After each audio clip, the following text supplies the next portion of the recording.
Adjective.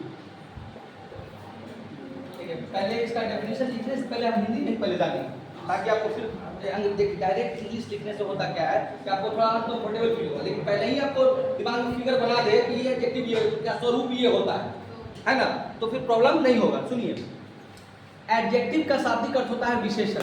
क्या होता है? विशेषण। तो एडजेक्टिव थर्ड पायदान पर हम लोग पढ़ रहे हैं, लेकिन इसके पहले हम दो वर्ड ऑलरेडी पढ़ चुके हैं। कौन कौन पढ़ चुके? नाउन और प्रोनाउन। देखिए, जो नाउन है उसका कुछ न कुछ, जैसे अभी हम दोस्त का एग्जांपल लिए थे ना, काजल और इसका, तो काजल का सिर्फ खाली गुण होगा कि कुछ अवगुण भी होगा? तो कोई भी नाउन का, यानी कोई भी लड़का या लड़की का कुछ गुण और जो अवगुण है वो जो आप बताते, मान लीजिए इसका कि लिखे थे कि सी इज टॉल, तो उसका गुण हो गया कि वो लंबी है। ठीक है, अब मान लीजिए वो लंबी है लेकिन वो काम करने में बड़ा आलसी है, तो हम दूसरा लाइन उसको लिख दिए she is lazy. She is lazy. तो बताइए, टॉल और जो लेजी यूज किए, एक गुण बता रहे हैं, एक उसका अवगुण बता रहे हैं। तो यही गुण और अवगुण क्या है? विशेषण है, एडजेक्टिव है। आपको दिमाग में एक्स्ट्रा नहीं दिमाग में रखना है, माने वह शब्द, एडजेक्टिव वह शब्द है जो नाउन या प्रोनाउन का विशेषता बताए, यह बताता है। क्लियर? वह शब्द जो नाउन या प्रोनाउन का क्या बताए, विशेषता बताए, वही क्या कहलाता है? एडजेक्टिव कहलाता है, यानी विशेषण कहलाता है।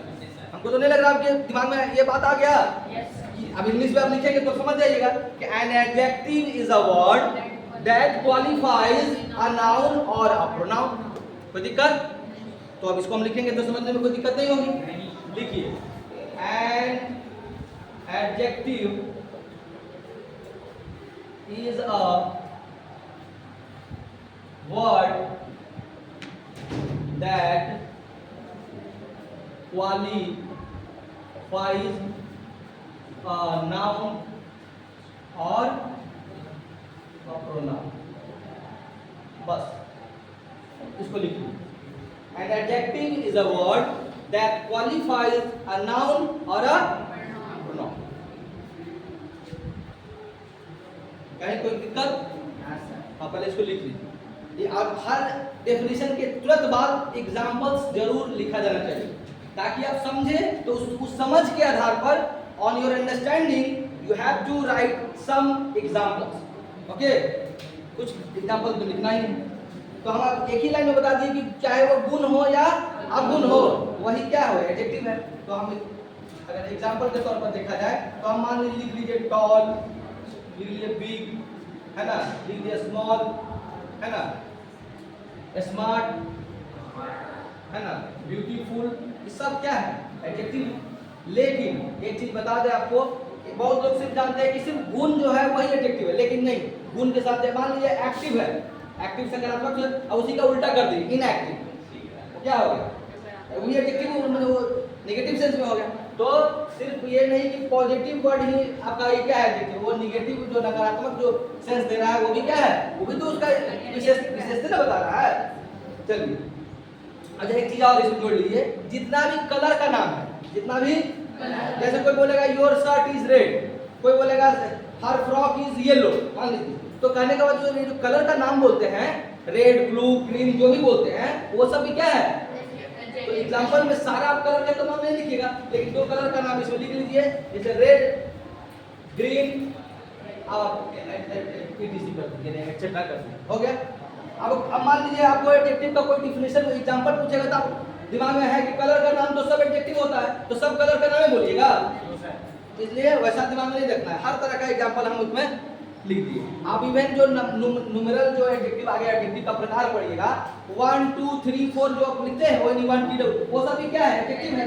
वो सब कैसा एडजेक्टिव है? न्यूमेरल एडजेक्टिव, हाँ, संख्यावाचक एडजेक्टिव। लेकिन अभी हम चूंकि उसका उतना गहराई में जान नहीं रहे, तो न्यूमेरल एडजेक्टिव यानी फर्स्ट, ये 1 2 3 फर्स्ट सेकंड थर्ड जो हम लोग यूज करते हैं ना, 2000 also the examples of adjective, वो भी एडजेक्टिव का एग्जांपल ही है। लेकिन अब इसमें कितना है, इसमें अभी सब जाने के लिए इतना काफी है ना, इट्स एनफ। तो एडजेक्टिव का दिमाग में। अच्छा एक चीज और, हम ये बात लिखे हैं डिफिनेशन में कि जो नाउन और प्रोनाउन का विशेषता बताए, इसको समझाने के लिए हम एक एग्जांपल यहाँ पर लेंगे, डिफिनेशन को समझाने के लिए।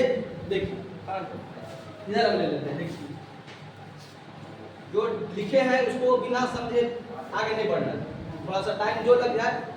देखिए जैसे हम एग्जांपल में लेते हैं, रवि इज, मान लीजिए लिख लिए यहाँ पर ऑनेस्ट। रवि इज, रवि ये कुछ भी है, मैं छोटा सा हमारा और बड़ा कर सकते हैं। Ravi is honest. तो अब बताइए ऑनेस्ट शब्द किसका विशेषता बता रहा है? तो यहाँ पर रवि से इसको ऐसे इंटरलिंक कर दिए, रवि का विशेषता बताया तो रवि पहले से आप क्या जान, रवि क्या है? तो बताइए कि रवि का विशेषता बताने का मतलब एक तरह से वो किसका विशेषता, नाउन का विशेषता बता रहा है। तो अभी डिफिनेशन में आप क्या पढ़ेंगे कि दैट क्वालिफाइज ए नाउन। यहाँ पर नाउन को विशेषता बता रहा है सब। तो इसमें आप यहाँ पर हेडिंग क्या, यहाँ पर आप लिख सकते हैं एडजेक्टिव है, ये साबित हुआ। लिख लीजिए, इसको एग्जांपल को लिख लीजिए। रवि इज ऑनेस्ट में ऑनेस्ट जो है रवि का विशेषता बता रहा है, ये एडजेक्टिव होगा, या नीचे नाउन शो कर दीजिए। एग्जांपल ऐसे लिख लीजिए। एग्जांपल उसमें का भी तो विशेषता बताता है। तो रवि के, अब दूसरा लाइन लिखिए, रवि के लिए हम दोबारा रवि ना लिख के यहाँ हम ही यूज कर दिए। अब दूसरा लाइन में लीजिए, ही इज टॉल। अब बताइए रवि के बदले ही आया तो रवि नाउन के बदले आया तो ये क्या कहलाएगा, प्रोनाउन। रवि के लिए ना आया ही, तो ये तो प्रोनाउन हुआ। लेकिन अब ये ही का विशेषता बता रहा है, ही टॉल, तो यहाँ पर ये एडजेक्टिव होगा क्योंकि ये किसका विशेषता बता रहा है, ही क्या है। तो बस दो एग्जांपल काफी है समझाने के लिए। एक वाक्य में नाउन का विशेषता बता रहा है और दूसरे वाक्य में इन्हें डिफिनेशन कर रहा है कि जो नाउन का विशेषता बताए वो भी एडजेक्टिव और प्रोनाउन का विशेषता बताए